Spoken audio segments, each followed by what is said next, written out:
Assalamualaikum warahmatullahi wabarakatuh.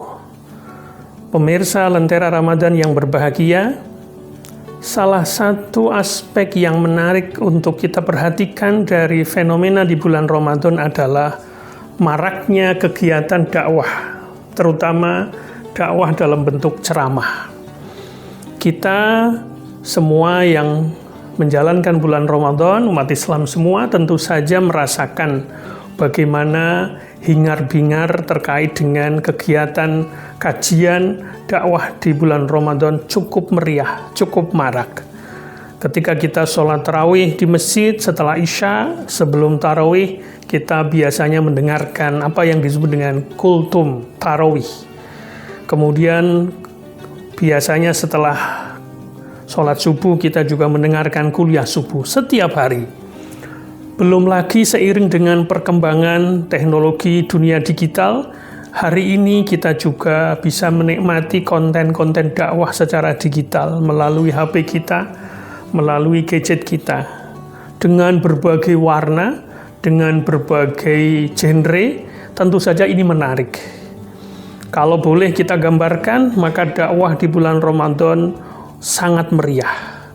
Nah, tentu saja kita bersyukur bahwa bulan Ramadan menjadikan diri kita semakin akrab dengan konten-konten keagamaan atau konten dakwah. Tetapi tentu saja banyak hal yang juga bisa kita kritisi dari maraknya kemeriahan dakwah di bulan Ramadan. Nah, memang selain kita sebut Ramadan sebagai bulan Al-Quran, kalau dengan kegiatan-kegiatan entah itu terkait dengan buka bersama yang diisi kajian, kemudian tarawih, subuh, dan lainnya, tentu saja ini menarik. Tetapi tentu saja kita harus mengkritisi dalam arti apakah selama ini dakwah-dakwah di bulan Ramadan ini, termasuk konten-konten dakwah yang ada di media kita ini, sudah efektif, sudah mengena, sudah menyentuh dengan audiens masyarakat kita ini. Tentu ini sesuatu yang sifatnya pro dan kontra. Hanya saja ada beberapa catatan. Memang dakwah hari ini ada berbagai hal yang bisa kita lihat. Yang pertama, dakwah sekarang barangkali sudah bergeser. Kalau dulu orang bisa mendengarkan kajian selama berjam-jam, ya mungkin 1 jam lebih. Hari ini barangkali konten dakwah yang lebih menarik dan banyak penontonnya, banyak viewersnya, banyak subscribernya itu adalah dakwah yang bersifat pendek. Biasanya dalam aplikasi media sosial yang menekankan kecepatan, ringkas, tetapi kadang-kadang meninggalkan kedalaman substansi. Saya pikir ini tidak bisa kita bantah. Jadi terutama anak-anak muda kita, Gen Z kita lebih senang mendengarkan konten-konten yang barangkali disertai dengan ilustrasi video, ilustrasi gambar, animasi dan sebagainya, tapi kemudian pesannya tidak terlalu panjang. Oleh karena itu, bagi kita nggak masalah, tentu saja sesuai dengan tingkat pemahaman kita, silahkan kita bisa mengkonsumsi konten-konten dakwah yang barangkali sesuai dengan kesukaan kita.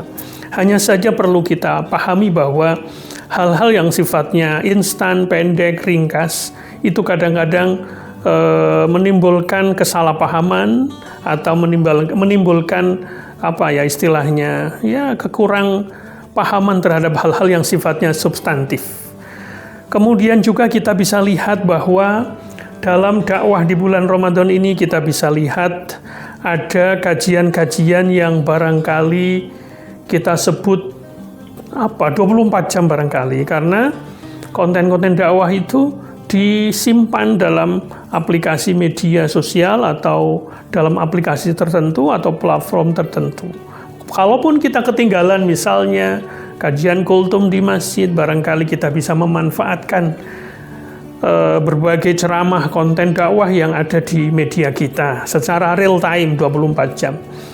Tetapi tentu saja kita sebaiknya tidak meninggalkan dakwah-dakwah yang sifatnya konvensional, yang barangkali di situ ada aspek yang tidak kita temukan kalau kita hanya menonton konten dakwah di media digital. Dengan kita hadir di masjid, dengan kita hadir dalam jamaah sholat rawih, sholat subuh, tentu dakwahnya akan lebih langsung, lebih face to face dengan dai-nya. Kemudian kita bisa bertegur sapa dengan sesama jamaah yang lain. Tentu ada nuansa yang berbeda. Nah, menurut saya, bagaimana sikap yang terbaik? Tentu saja kita harus berpikiran positif bahwa dakwah meriah yang ada di bulan Ramadan kita ini tentu saja positif sepanjang dijalankan dengan niat yang tulus, tidak diganggu dengan hal-hal yang sifatnya hiburan, sesuatu yang sifatnya ya misalnya lebih menampilkan apa istilahnya sisi-sisi entertainment-nya saja.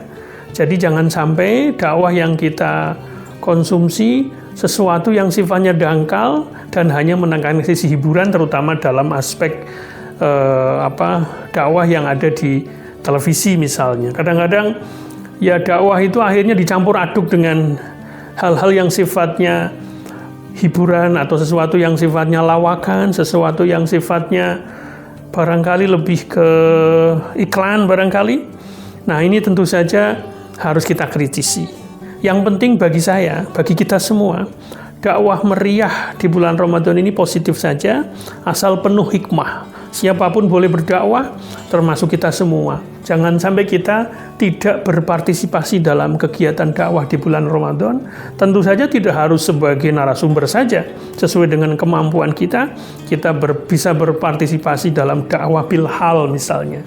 Hal-hal yang terkait dengan kegiatan sosial, santunan di bulan Ramadan, itu juga bagian dari dakwah. Oleh karena itu, pemirsa Lentera Ramadan sekalian, marilah kita berpartisipasi dalam kemeriahan dakwah di bulan Ramadan kita ini. Demikian, semoga bermanfaat. Wassalamualaikum warahmatullahi wabarakatuh.